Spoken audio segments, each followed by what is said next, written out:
Hulagu Khan کی فوج نے ایک بزرگ کو گھیرے ہوئے تھا، بزرگ کو.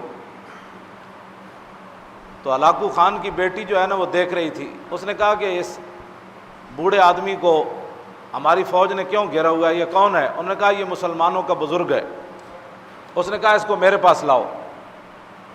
ہلاکو خان کی بیٹی کے سامنے جب اس بزرگ کو لایا گیا تو ہلاکو خان کی بیٹی کہنے لگی کہ خود ہی تمہارا اسلام کہتا ہے کہ اللہ تعالیٰ جس کو چاہتا ہے سلطنت عطا کرتا. قل اللہم مالک الملک تؤتی الملک من تشاء وتذل من تشاء بیدک الخیر انک علی. اس نے کہا تمہارا خود اسلام یہ کہتا ہے تو کیوں پریشان ہو، کیوں پریشان ہو؟ تم ذلیل تھے، اللہ نے ہمیں عزت دے دی، ہمیں بادشاہی دے دی، تم کیوں پریشان ہوتے ہو؟ وہ بزرگ کہنے لگے کہ تو نے سوال بہت بڑا کیا، میرا جواب بھی سن.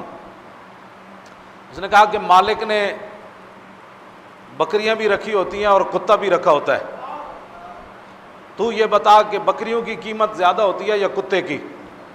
اس نے کہا کہ نہیں، بکریوں کی قیمت زیادہ ہوتی ہے. اس نے کہا اچھا بکری اگر ریوڑ سے علیحدہ ہو جائے تو پھر کیا ہوتا ہے؟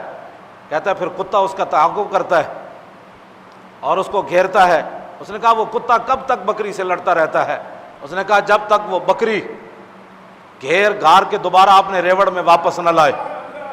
اس نے کہا کہ یہ حضور کی امت جنہوں نے کلمہ پڑھا ہے یہ ہے حضور کی امت کے ریوڑ، بکریاں ہیں اور تم ہو کتے. اور یہ بکریاں اپنے دین سے نکل گئیں. ہاں یہ بکریاں اپنے دین سے نکل گئیں. جس طرح بکری ریوڑ سے نکل جائے تو کتا اس کا تعاقب کرتا ہے کہ واپس آئے. یہ حضور کی امت دین کو چھوڑ کر نکلی، تم کتے بن کر ان کا تعاقب کر رہے ہو. ان کی سختیاں اس وقت ختم ہوں گی جب یہ دین کی طرف واپس آئیں گے. اس بزرگ کے جواب پر بھی لاکھوں سلام. ہاں یہ حضور کی امت ریوڑ سے نکل گئی، اسلام سے جب نکل گئی تو کتے ان کو پڑ گئے. کوئی چیچنیا میں پڑ گیا، کوئی بوسنیا میں پڑ گیا، کوئی عراق میں پڑ گیا، کوئی شام میں پڑ گیا، کوئی کشمیر میں پڑ گیا. ہاں جی یہ کتے پڑ گئے سارے. تو یہ بکریوں کی جان کب چھوٹے گی؟ جب یہ اپنے ریوڑ کی طرف، اسلام کی طرف واپس آئیں گے اور رسول اللہ کے دین کو سینے سے لگائیں گے. پھر کتا ان کو نہیں کاٹے گا، پھر کتا ان کو نہیں لڑے گا. تو کتے سے بچنے کا ایک ہی طریقہ ہے کہ یہ حضور کے دین کی طرف واپس آئیں. جب تک یہ واپس نہیں آئیں گے کتے ان کو کاٹتے رہیں گے.